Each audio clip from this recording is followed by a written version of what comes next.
Jesus. Deus é bom, amém? Tem cuidado de nós de uma forma tão maravilhosa. Eu quero ler com vocês o texto da nossa série, Marcos capítulo 4, versículo 14 em diante, e hoje vamos, acredito que encerrar, vamos ver, tudo depende do Espírito, mas hoje vamos falar sobre o versículo 20 desse texto. Vamos começar no versículo 14. Marcos capítulo 4, versículo 14, que diz assim: o que semeia, semeia a palavra, e os que estão junto ao caminho são aqueles em quem a palavra é semeada. Mas tendo eles a ouvido, vem logo Satanás e tira a palavra que foi semeada no coração deles. E da mesma sorte, os que recebem a semente sobre pedregais, que ouvindo a palavra, logo com prazer a recebem, mas não têm raiz em si mesmos. Antes são temporãos, depois sobrevindo a tribulação ou perseguição por causa da palavra, logo se escandalizam. E olha que isso aqui é tribulação, não é nem a grande tribulação, hein? A Bíblia está dizendo que o caboquinho se escandaliza com a tribulação, então é melhor nem ficar para a grande tribulação, né? Verso 18, e os outros são os que recebem a semente entre espinhos, os quais ouvem a palavra, mas os cuidados deste mundo, e os enganos das riquezas, e as ambições de outras coisas, entrando, sufocam a palavra e ficam infrutífera. E o nosso versículo de hoje, que é o 20, que diz: e os que recebem a semente em terra boa, são os que ouvem a palavra, e a recebem, e dão fruto, um a 30, outro a 60, e outro a 100 por um. Levante a sua mão assim e diga: Senhor, eu quero dar fruto a 100 por um. Graças a Deus. Pai, fala aos nossos corações com a tua palavra, magnífica palavra, poderosa palavra. Fala conosco nesta manhã em nome de Jesus. Amém. Graças a Deus. Eu já meio que perdi as contas, eu acho que essa é a quarta, quinta, acho que é a quarta, né? Desta série, ou quinta. Depois a gente confere lá. Mas eu comecei falando sobre o pessoal que fica à beira do caminho. Acho que quase que falei 2 vezes sobre o assunto, porque realmente ele é muito importante. Falamos sobre a semente que cai entre pedras. Falamos também da semente que cai entre espinhos. Isso foi da vez passada. Acho que essa é a quarta mesmo. Porque da vez passada eu falei sobre a semente que cai entre espinhos, não é? E a semente que cai entre espinhos, segundo Jesus, ela não frutifica por causa, entre outras coisas, ele diz, os cuidados deste mundo. E depois que eu preguei essa mensagem, eu estava meditando um pouco nisso, pensando o seguinte: qual é a linha divisória que separa a minha responsabilidade de me sustentar, de me manter, de pagar as minhas contas, de cuidar da minha vida, da minha família, dos cuidados deste mundo, de me perder nesse trânsito e não saber a linha que divide uma coisa da outra. E eu me dei conta, depois que eu preguei a mensagem, que o desafio é esse, na verdade. O desafio é esse, é a gente saber em que terreno estamos pisando e se estamos vivendo com discernimento. A palavra discernimento é uma palavra pouco compreendida na Bíblia e talvez pouco valorizada. O discernimento é extremamente importante para uma vida bem-sucedida. E eu não estou nem falando do discernimento espiritual.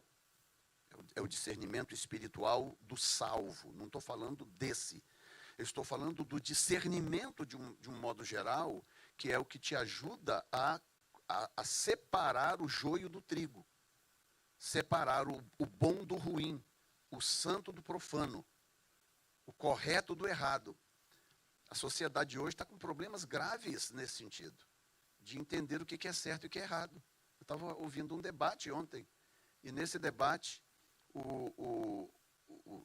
na verdade não era um debate, era como um talk show, e tinha algumas pessoas, e um homem lá, um biólogo, falando sobre gênero, né? E tinha duas pessoas lá que estavam tentando vender a ideia, a mensagem da ideologia de gênero, né? Dizendo, não, sexo e gênero são duas coisas completamente diferentes, a ciência já provou isso. Aí eu falei assim, não, a ciência nunca provou nada disso. Homem é homem, mulher é mulher. Ela falou, como é que você sabe o que é um homem? Ora, o homem tem cromossomo XY. A mulher tem cromossomo XX. Pronto, você olha lá qual é o cromossomo XY, esse é homem, cromossomo XX, essa é mulher. E ele foi espremendo, a moça foi espremendo, não, mas gênero, como você... Ele falou assim, minha filha, é o seguinte, você pode crer no que você quiser. Se você quiser crer numa ilusão, é um direito seu. Pode crer no que você quiser. Agora, o que você não pode é impor na sociedade que acompanhe a sua ilusão. Né? Delusion, esqueci até como é que fala isso em português. Não. O engano, né? Delusion em inglês tem um significado diferente. Como se fosse um engano, um espírito de engano. Você quer viver esse engano? Pode viver esse engano. Mas não imponha sobre os outros o mesmo peso. E Paulo falou sobre Timóteo algo extraordinário, que é tão atual que chega a assustar a gente.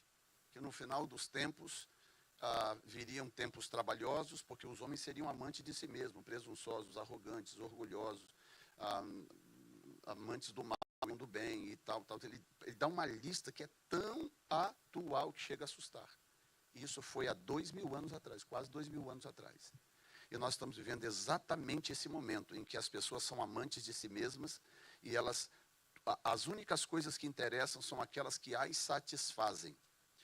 E numa sociedade como essa, imagina qual é uma das coisas, uma das ferramentas, uma das habilidades mais preciosas que nós temos nas mãos. Chama-se discernimento. A capacidade de separar, de discernir o bem do mal, o certo do errado. E assumir as consequências por defender aquilo que é reto, que é santo, que é bom e que é puro. É isso. Gente, eu não sei quando foi que a igreja Nutella de hoje esqueceu quando Jesus disse, no mundo vocês vão ter aflições. Jesus nunca prometeu um evangelho banho-maria. Jesus nunca prometeu o evangelho da rede, aquele que você estende a rede assim, uma sombra. Eu tenho uma foto, né? Lembra quando a gente foi lá em Pedra Azul? Né? Tiraram uma foto minha deitada naquela rede, uma rede assim, debaixo de duas árvores, maravilhosa. Aquela rede boa, não é muito alta, não é muito baixa. A altura suficiente assim para você pegar uns 3 canudos assim, colocar dentro do coco. Colocar um cocozinho do lado assim, um canudinho bem longo assim, para você não ter que mexer a cabeça.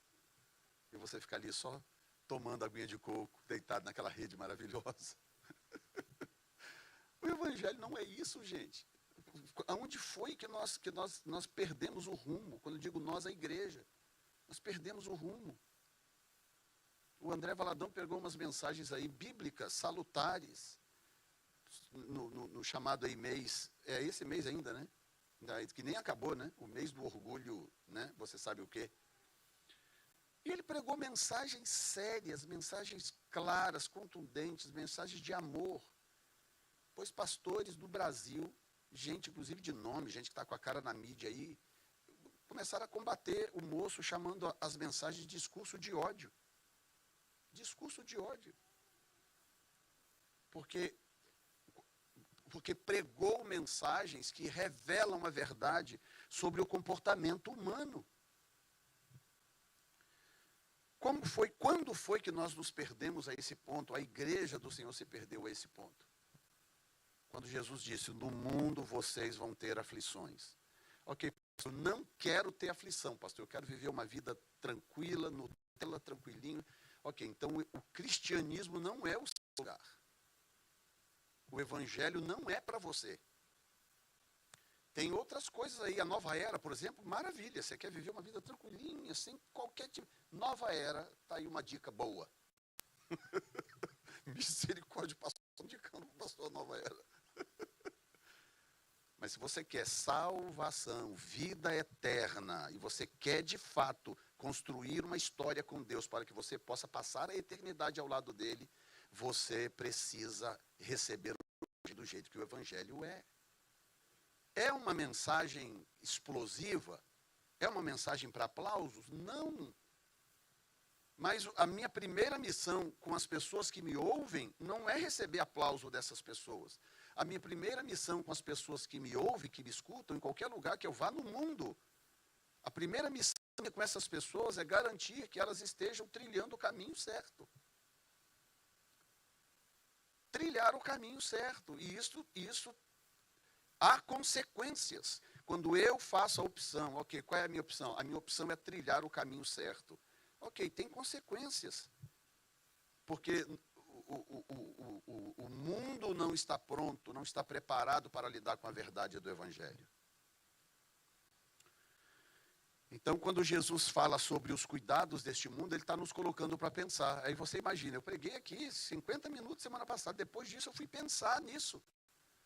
Fala, gente, sem discernimento, o que acontece? Eu acabo transitando para esses cuidados do mundo.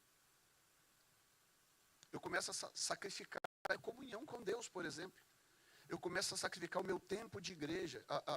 A Bíblia diz claramente que não podemos nos ausentar da igreja, como é costume de muitos. Não abandonando a nossa congregação, como é costume de muitos. Sabe qual é a primeira estratégia do diabo? A primeira. Depois tem outras, mas a primeira de todas. Estratégia do diabo, quando ele quer te atingir, sabe qual é? Ele te separa da manada. Ao te separar da manada, você tornou-se uma presa fácil e ele vai te atingir forte na primeira oportunidade que ele tiver. Porque a Bíblia diz que o cordão de 3 dobras não se quebra com facilidade. Quando nós estamos juntos, meu irmão, quando nós estamos juntos, nós somos outra coisa.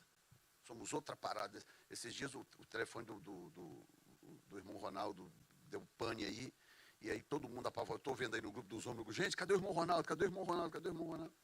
Esse irmão Ronaldo dá preocupação para a gente, viu? Eu achei que a Maria ia chegar e resolver esse negócio.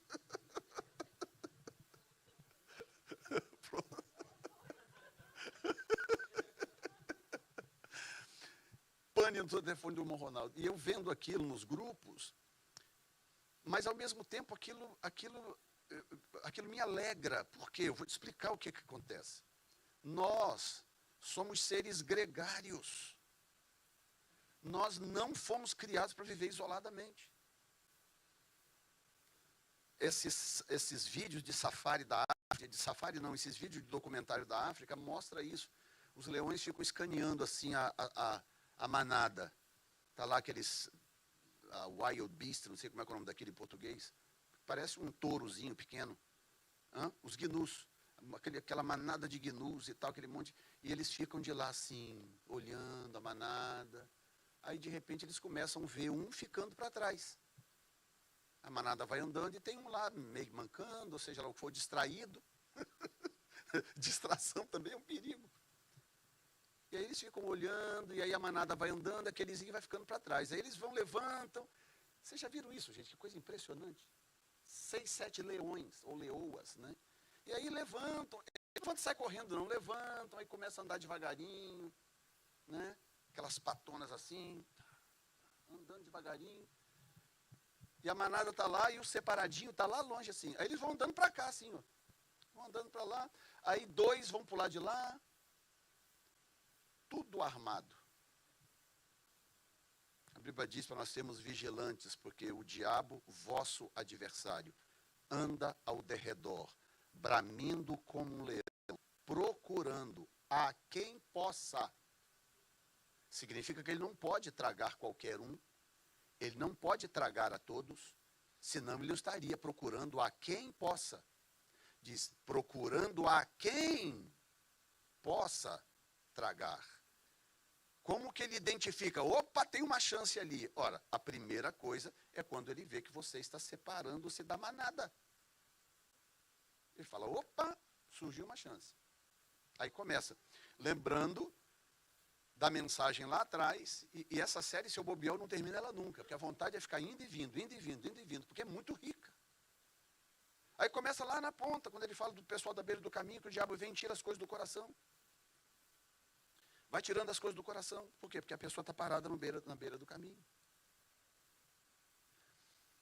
Glória a Deus que esta parábola termina de uma forma espetacular, mas que também nos põe para pensar.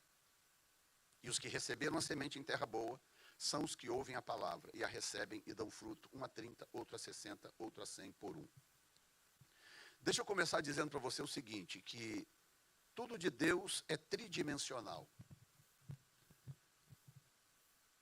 Eu não sei todas as razões do porquê, talvez a mais óbvia é porque essa é a natureza dele. A natureza dele é trina. Então, já que a natureza dele é trina, a sua revelação se dá, na maioria das vezes, para não dizer quase sempre, se dá tridimensionalmente. Tudo de Deus é três.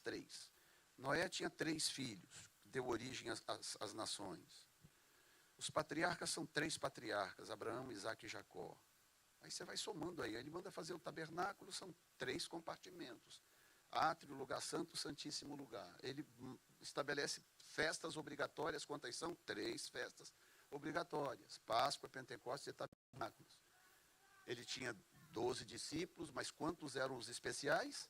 3 discípulos, Pedro, Tiago e João. E por aí vai. Poderia se citando aqui 3 ao longo da Bíblia, e incansavelmente é a marca de Deus, é como se fosse um carimbo. É como se fosse assinatura. Ao invés de assinar o papel, que deixou assinar aqui, não, ele vai e coloca essa marca para dizer que ele está assinando aquilo ali. Essa é a marca de Deus. É o número 3. E para variar, o que nós temos aqui? De novo, 3 dimensões para a terra boa. Os que recebem a semente em terra boa são os que ouvem a palavra e a recebem e dão fruto. E eles dão fruto como? Em 3 dimensões diferentes. 30, 60 e 100 por 1. São 3 dimensões. E essas dimensões têm significado. Porque já que tudo na Bíblia é trino, essa tríade bíblica, ou essas tríades bíblicas, que você pega lá de trás e vai, você ao calculá-las, você percebe que elas estão interligadas. Por exemplo, Abraão está para a Páscoa, como está para o átrio do tabernáculo. Estão entendendo? Isaac está para o Pentecostes, como está para o lugar santo. Jacó está para o santíssimo lugar, como está para tabernáculos. Vocês estão entendendo meu raciocínio? Quem está entendendo meu raciocínio? Para você compreender o que eu vou dizer à frente. Senão, chega lá na frente, você vai perguntar, de onde que o pastor tirou isso? Do joelho? Não, eu estou dando para você uma base para você entender a mente de Deus como funciona. Essas tríades espalhadas pela Bíblia, elas não estão lá por acaso. Elas não estão ali desconectadas, descoladas uma da outra. Não. Por exemplo, o tabernáculo era átrio, lugar santo e santíssimo. O átrio do tabernáculo está relacionado à primeira festa de Israel, que era Páscoa. O átrio era o lugar onde o sangue era derramado. O átrio era o lugar onde o cordeiro era sacrificado. O que é Páscoa? Páscoa é o sacrifício do cordeiro pascal. Então, o átrio, que é a primeira instância do tabernáculo, está conectada com a primeira festa, que é a primeira instância das festas. O lugar santo do tabernáculo era o lugar onde as pessoas se relacionavam com Deus pelo serviço, não era pela intimidade. Não havia intimidade no lugar santo do tabernáculo. Não. Havia relacionamento pelo serviço. O que os sacerdotes faziam quando eles entravam na tenda, no lugar santo? Eles faziam o quê? Eles trocavam os pães da proposição, que ficava em cima de uma mesa, 12 pães. Eles limpavam o pavio da menorá, eles adicionavam óleo na menorá, porque queimava a noite inteira, no dia seguinte o óleo estava acabando. Eles iam lá, limpavam o pavio, trocavam o óleo, eles iam lá, tiravam as cinzas do altar do incenso, colocavam incenso novo. Então, eles entravam no lugar santo para quê? Para se relacionar com Deus através do serviço. Isso está ligado a quê? A Pentecostes. O que Jesus falou? E recebereis sobre vós o poder ao descer sobre vós o Espírito Santo, e sereis o quê? Meus íntimos, meus amigos, serão o quê? Minhas testemunhas. Ou seja, vocês vão receber o Espírito Santo e vocês vão trabalhar para mim. Com eficiência. Vocês vão ser minhas testemunhas. Tanto em Jerusalém, toda a Judéia e Samaria, até os confins da terra. Atos 1:8 em diante. Então, o Pentecostes é o segundo nível da manifestação de Deus, criado para você trabalhar para Ele, para você servi-lo. Antes de ser batizado no Espírito Santo, você pode fazer coisas para Deus? Pode, mas você não tem a eficácia de quando você é batizado no Espírito Santo, quando você é cheio do Espírito Santo. Aí você passa a fazer as coisas com mais eficácia, com mais gana, com mais vontade, disposição e etc. Então, o lugar santo do tabernáculo está conectada ao Pentecostes. E o Santíssimo Lugar era o quê? Era um lugar de profunda intimidade, de profundo relacionamento. Só um homem gozava disso uma vez por ano, para você ver como que nós somos privilegiados. Hebreus diz que hoje nós podemos entrar com ousadia no Santíssimo Lugar. Todos nós aqui, cada pessoa dessa sala, e mais os milhões e milhões de cristãos reunidos hoje pelo mundo afora, ele diz que nós podemos entrar no Santíssimo Lugar com ousadia. Todos nós aqui. Eu não sou melhor do que você, o Benihim não é melhor do que eu e você, o Billy Graham, que já partiu para o Senhor, não era melhor do que ninguém aqui. Todos nós temos o mesmo direito na nova aliança. Isso te alegra ou what? Amém? No Velho Testamento, um único homem tinha esse privilégio e era uma vez por ano. Rapaz, já pensou, os homens casados aqui, já pensou se você tivesse acesso à sua esposa só uma vez por ano? Tivesse uma regra divina, só uma vez por ano. Ou as esposas aos seus maridos. Imagina, você ter que esperar um ano inteiro por algo. Imagina a expectativa daquele sumo sacerdote. A expectativa. Chegando o dia, está chegando o dia, está chegando o dia. O dia que ele ia cruzar o véu, que ele ia sair da dimensão do serviço, que era o lugar santo, ele ia sair daquela dimensão e ele ia entrar na dimensão da intimidade. Cruzar o véu, lá estava a intimidade. Quando ele cruzava o véu e entrava ali dentro, o que ele via? Ele via a cena que devia ser a cena mais espetacular que pudesse ser vista por um ser humano. A glória de Deus visivelmente repousando sobre o propiciatório, entre as asas dos querubins de ouro.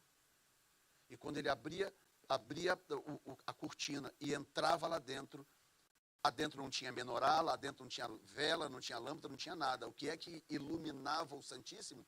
A glória de Deus refletida no ouro. Era a luz do Santíssimo Lugar. E aquele homem entrava ali dentro. Só que era um lugar de intimidade e era um lugar perigoso. Porque era um lugar de intimidade e intimidade custa caro. O que eu disse? Intimidade custa caro. Caro. Casado com essa mulher há 37 anos. Vida linda de intimidade, mas custa caro. A conta chega, tem que pagar, e pago feliz. Pago feliz. Meu filho, você casou, gosta da intimidade? Gosto, pague a conta. Paga a conta, irmã. Irmão, com Deus é a mesma coisa. Intimidade custa. Intimidade tem preço. O que acontece quando a gente casa? Começa a intimidade, daqui a pouco vem os nenéns. É ou não é? Por que a DG está ausente? Já 2 nenéns. Casou, intimidade, neném. Sim ou não? Aí vem as responsabilidades. Tem que acordar de madrugada, tem que trabalhar mais, tem que ganhar mais dinheiro. Vem a responsabilidade. O Santíssimo Lugar não era diferente. Era um lugar de intimidade e custava caro.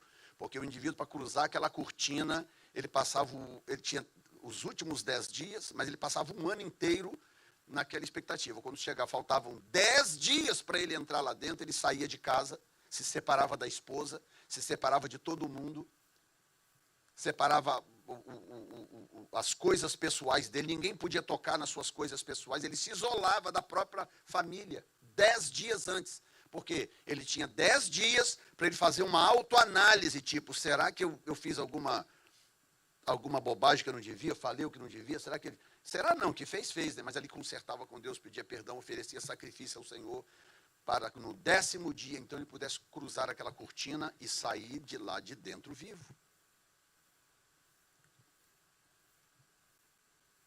Quem está entendendo? Esse texto, que eu já estou agora imaginando que eu não vou terminar ele hoje, porque eu não vou correr, porque também não adianta eu correr e você não entender certas coisas. Nós estamos então falando dessas 3 dimensões. A presença de Deus na Bíblia, ela também aparece em 3 dimensões. A manifestação da glória de Deus, ou a presença de Deus. A glória é o brilho da presença, né? Tem essa lâmpada aqui. A lâmpada, se eu apagar, a lâmpada continua aqui. Mas ao ligar, ela brilha. Então a glória é o brilho da presença dele. Na Bíblia também aparece em 3 dimensões. A primeira dimensão é a onipresença, que representa a Páscoa e que representa o átrio do tabernáculo. Por que a onipresença de Deus representa o átrio?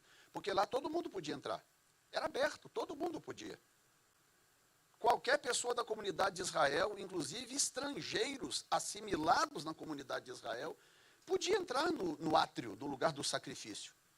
Então, o primeiro nível da presença de Deus é a onipresença, que representa o átrio do tabernáculo e, portanto, representa a festa da Páscoa.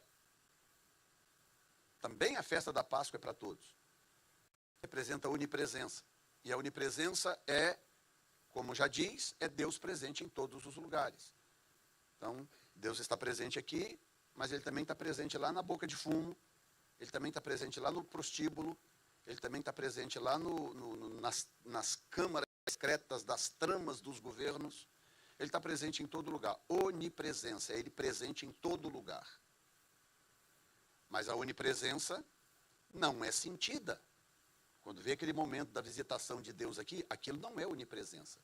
Aquilo é visitação. É a manifestação, é o brilho da sua presença.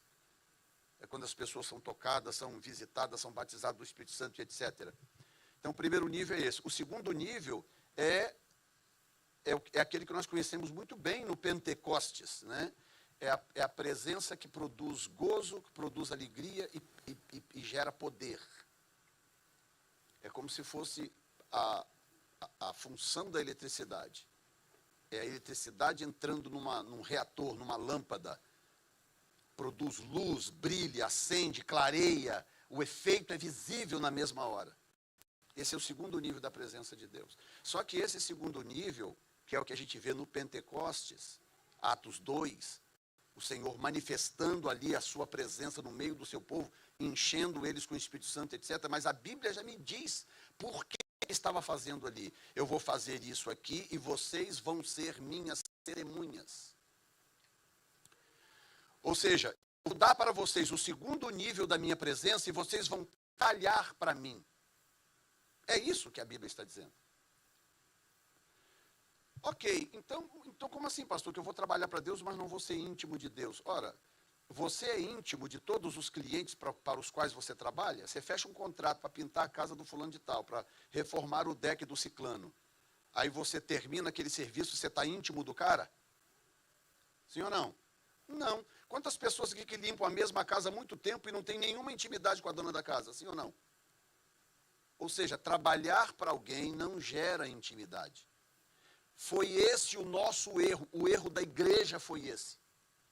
O erro da igreja foi achar que o Pentecostes era um fim em si mesmo. Por isso que tem as igrejas pentecostais, das quais, se não todos aqui, a maioria vem dessa. Eu venho dessa origem, de uma igreja pentecostal, batista renovada. Eu venho dessa origem, ou seja, as igrejas pentecostais existem porque alguém lá no passado acabou achando que o Pentecoste era um fim em si mesmo.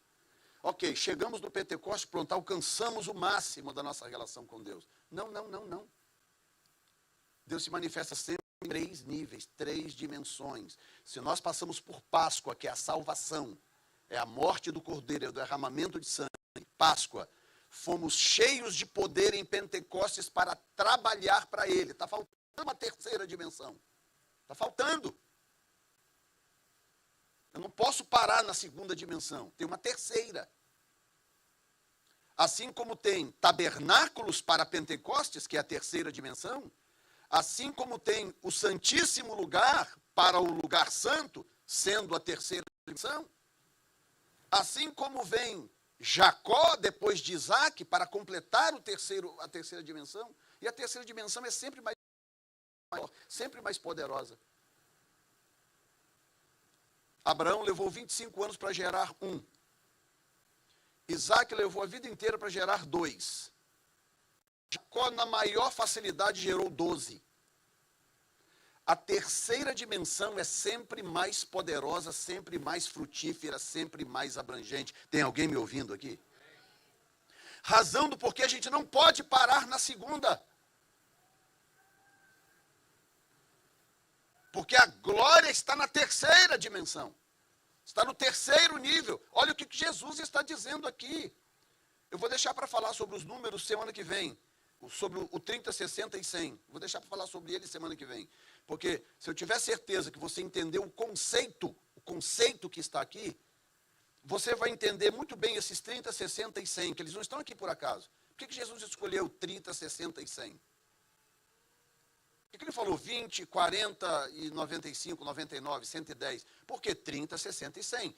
Ele escolheu isso por acaso? Não, ele tirou de lugar, sim.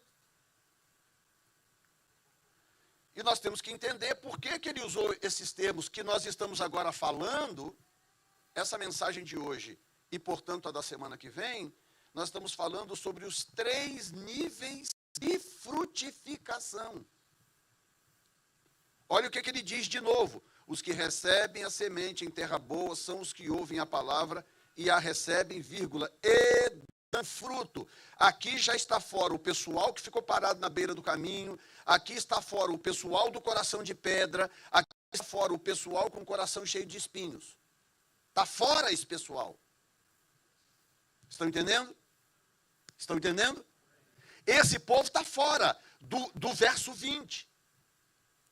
O verso 20 está lidando com uma outra categoria completamente diferente. O verso 20 está lidando com a categoria dos que frutificam. Os que geram fruto para Deus. O problema, ou a situação, é que frutificar por si só ainda não resolve o problema. É isso que Jesus está tentando dizer. Jesus está dizendo, olha, você escapou da beira do caminho, escapei, Senhor. Você tirou as pedras do coração, tirei, Senhor. Você eliminou os espinhos, eliminei, Senhor. Ufa, graças a Deus. Então você agora é no grupo dos que frutificam. Ah, que maravilha, então eu já posso tirar férias, Senhor, já posso ir para a Flórida? Não, ainda não. Porque dentro do grupo dos que frutificam, tem 3 níveis diferentes de frutificação. Porque esses 3 níveis de frutificação têm a ver com as 3 dimensões da revelação de Deus.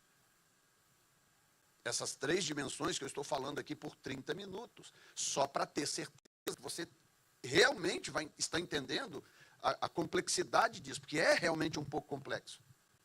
Eu sei que tem gente aqui que é velho de casa, que poderia, inclusive, estar pregando isso aqui do meu lugar sem problema nenhum, mas tem gente aqui nova que talvez ainda não tenha compreensão bíblica abrangente para ter essas coisas como claras na sua mente.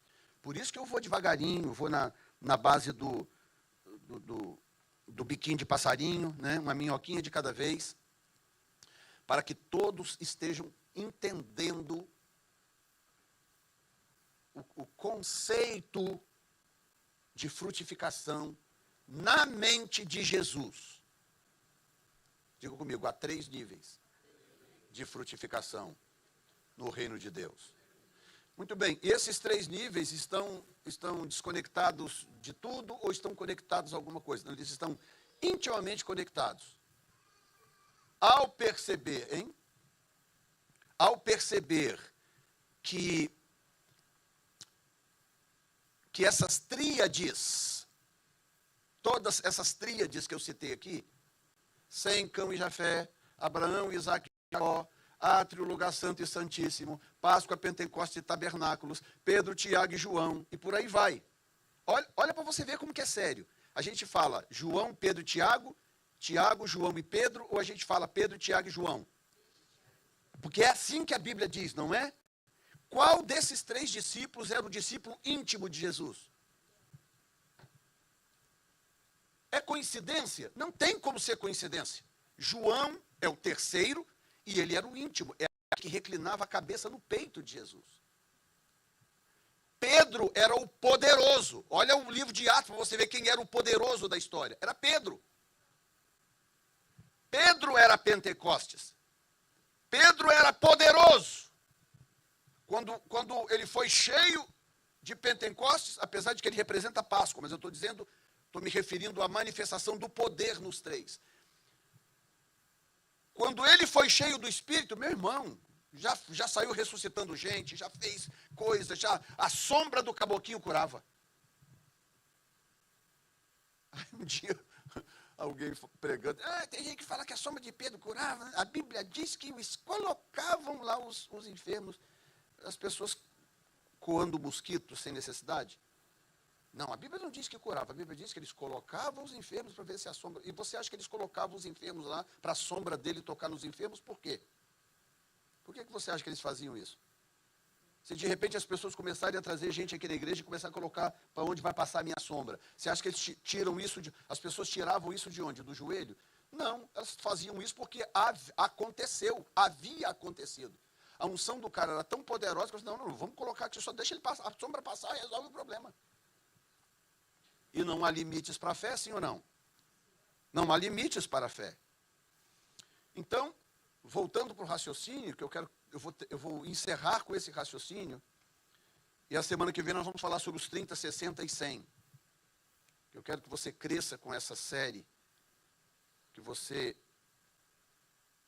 experimente um crescimento espiritual. Versículo 20. Aqueles outros que foram semeados em boa terra são os que ouvem a palavra e a recebem e dão fruto a 30, a 60 e a 100 por 1. Se eu te oferecer aqui, falar aqui, gente, eu vou distribuir no final do culto aqui dinheiro, tá? Eu quero 3 filas aqui que eu vou distribuir dinheiro. Eu quero uma fila aqui, quem quiser receber $30. Eu quero uma fila aqui no meio, para quem quiser receber $60. E eu quero uma fila aqui do lado direito para quem quiser receber $100. Quantas pessoas você acha que haverá na fila dos 30 e dos 60? Hã? Mas por que, gente?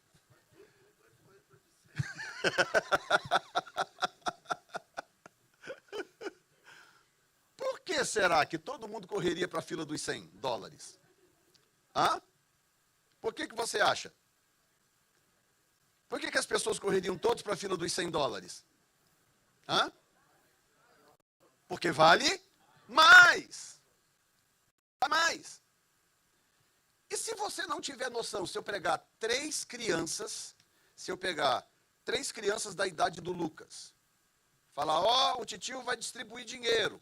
Eu quero uma fila aqui à esquerda para 30, uma fila no meio para 60, uma fila na direita para 100. O que você acha que aconteceria com criancinhas pequenas? Na sua época, hoje em dia.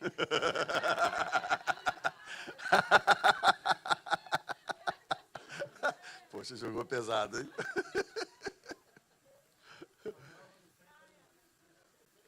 Você pega 3 pessoas, 3 crianças, 3 índios, 3 pessoas desconectadas. Presta atenção.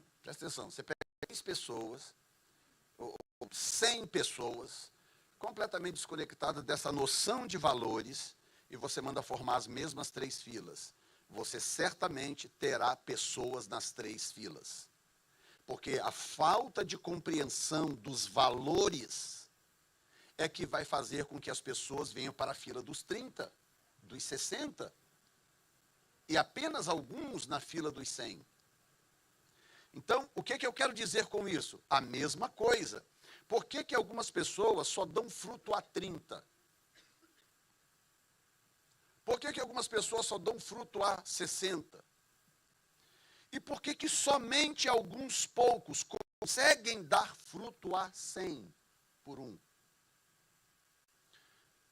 A resposta eu já dei para você, na minha analogia. É por causa da falta de noção de valores espirituais. Discernimento. Essa noção dos valores celestiais, essa ausência de discernimento, é que vai me colocar na fila dos 30, na fila dos 60. Agora, aqui é que vai, presta atenção. Aqui é que é o belo. O grupo já é o grupo dos que dão frutos. Então, ok, tem gente que não consegue, ela fica na fila dos 30. Ok, eu vou matar essa pessoa? Não. Eu vou exportar essa pessoa para o Camboja? Não. Eu vou dar os 30 dela. Ok, pastor, eu só consigo assimilar 30. Eu nem sei o que fazer com essa nota de 100. Eu só sei lidar com 3 notas de 10. Ok, então tá bom, meu filho, fica nessa fila aqui, Jesus vai te abençoar, você vai chegar no céu, você vai receber o galardão referente aos 30. Você vai. Porque já é o grupo dos vencedores, que fique claro. Esse é o grupo que escapou da beira do caminho, é o grupo que escapou das pedras e é o grupo que escapou dos espinhos. Tem alguém me ouvindo aqui? É o grupo que você deve estar. E eu profetizo que é o grupo em que você está. E talvez isso é bom ao mesmo tempo e ruim. Olha que loucura, como que são as coisas de Deus. O que eu acabei de dizer agora é bom e ao mesmo tempo ruim. Como assim, pastor? É bom porque você já está no grupo, no grupo da elite. Você já está no grupo dos vencedores. Maravilha. Então é bom.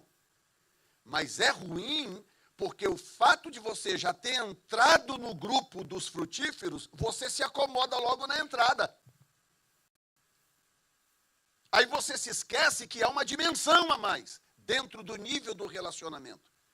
Pedro, Tiago e João. Então, Pedro representa a Páscoa, é o primeiro nível. Foi o grande evangelista da época, né? Ganhador de almas, Pedro. Quem foi que ganhou 3.000 almas para Jesus no dia de Pentecostes? Pedro. Salvação de almas é Páscoa. Salvação de almas é átrio. Está lá Pedro. Abriu a boca, pregou uma mensagem, 3.000 almas para Jesus num tapa só. Maravilha. Tiago, dentro dessas tríades, Tiago representa Pentecostes, João representa intimidade. Intimidade. Alguém comentando sobre William Seymour, que é o pastor de Pensacola, o pastor de Azusa, do avivamento da Rua Azusa, que começou em 1906, ele morreu em 1922, né? E esse tempo todo ele foi a pessoa mais influente dos Estados Unidos.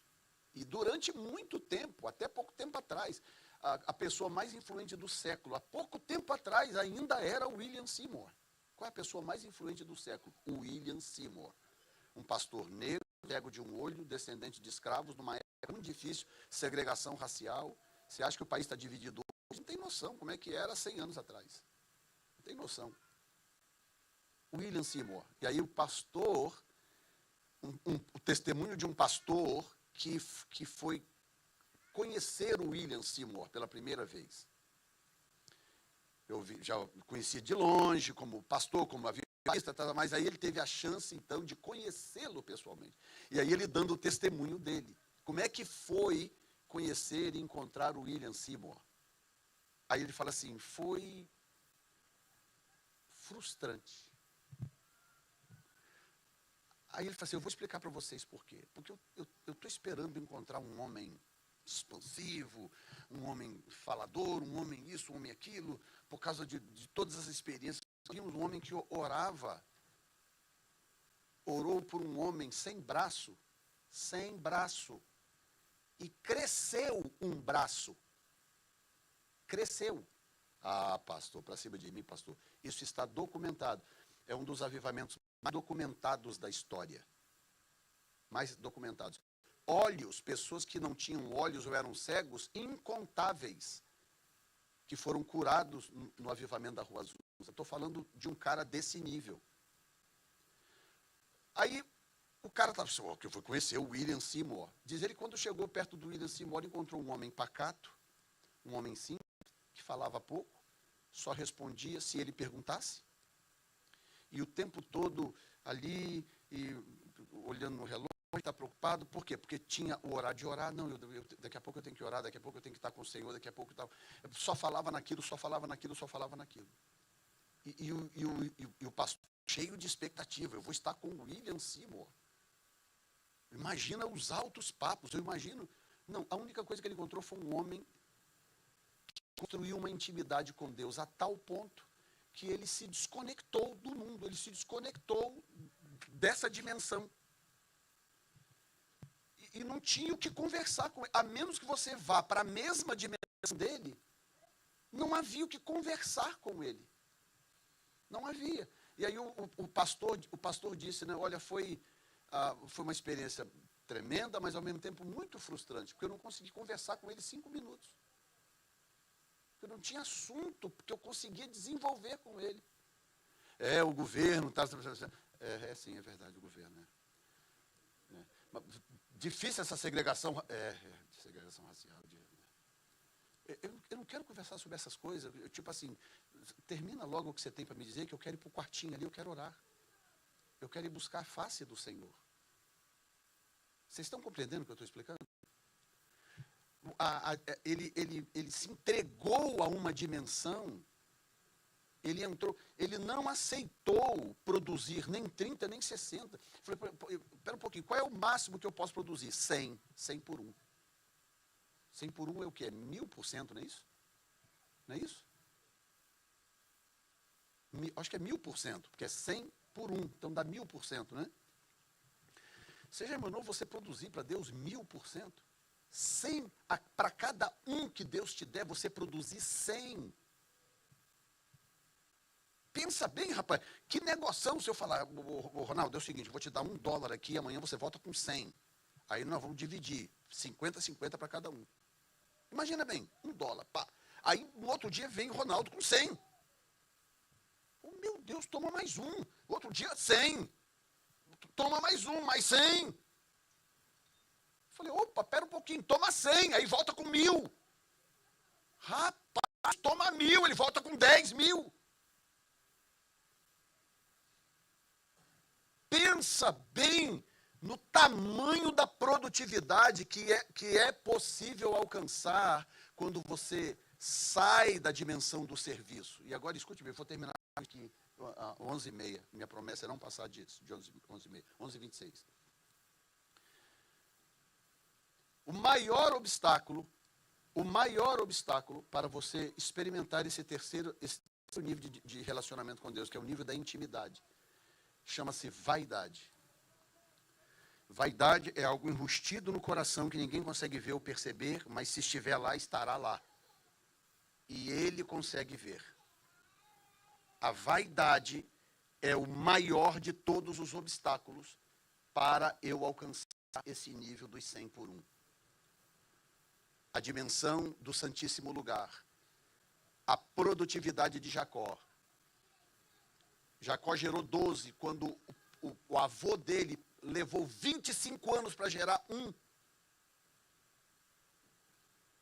O pai dele gerou 2, a vida inteira para gerar 2. Ele, na maior facilidade, gerou 12, fora a filha. Porque é uma dimensão onde a mente de Deus é a seguinte, entenda isso. Ele falou, qual é o pai que se você pedir um pão, ele vai te dar uma pedra, se você pedir um peixe, ele vai te dar uma serpente? O que ele está dizendo? Ele está dizendo o seguinte, o pai não tem problema em dar coisas. Não tem. Você precisa de quê? De uma casa? Você precisa de um trabalho melhor, de uma empresa? Você precisa de um bom negócio? Você precisa de dinheiro, de recursos? O que Jesus está dizendo é, o pai não tem problema e nem dificuldade de nos dar coisas. Aí agora, parafraseando, a menos que essas coisas sejam o seu alvo.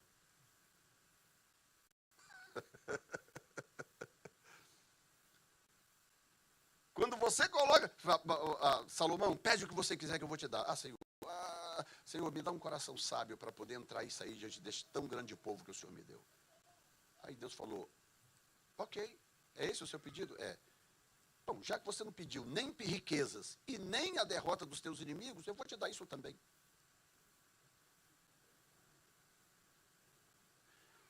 Ou seja, eu vou te dar qualquer coisa, desde que esta coisa não seja o alvo do seu coração. Porque se aquilo for o alvo do seu coração, quando ele te der aquilo, ele te perde. Razão do porquê, às vezes, ele nos retém de tanta coisa e nos guarda de alcançar certas coisas, de conquistar certas coisas, porque ele sabe que o nosso coração está muito naquilo. Então, se nós conquistarmos aquilo, chega um momento que ele nos perde, porque nós passamos a servir ao bem e não ao doador. Nós passamos a servir a criatura e não ao Criador. Nós passamos a servir. Você vê, hoje em dia, a realidade qual é? As pessoas servem qualquer coisa que não seja Deus. Qualquer coisa. Elas querem escapar de Deus de qualquer forma. Não sei quem acompanha, ou pelo menos tem noção de que a NASA lançou, há 2 anos atrás, 1 ano e pouco atrás, um telescópio novo no espaço, James Webb Telescope. Telescópio James Webb.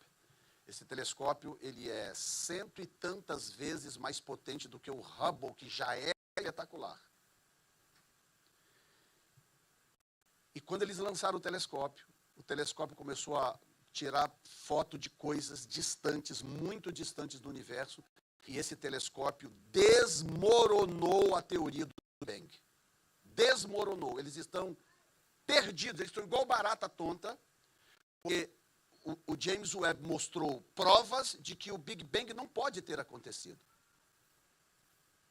O Big Bang é aquela teoria de que o universo surgiu sozinho, 13,8 bilhões de anos atrás, numa explosão do nada. Essa é a teoria. O Big Bang devastou, o James Webb devastou com essa teoria. Agora eles estão apavorados, dizendo, e agora o que a gente faz? A gente precisa rever novas teorias. Aí eles procuram em todos os lugares que você puder imaginar, menos em Deus. Menos em Deus.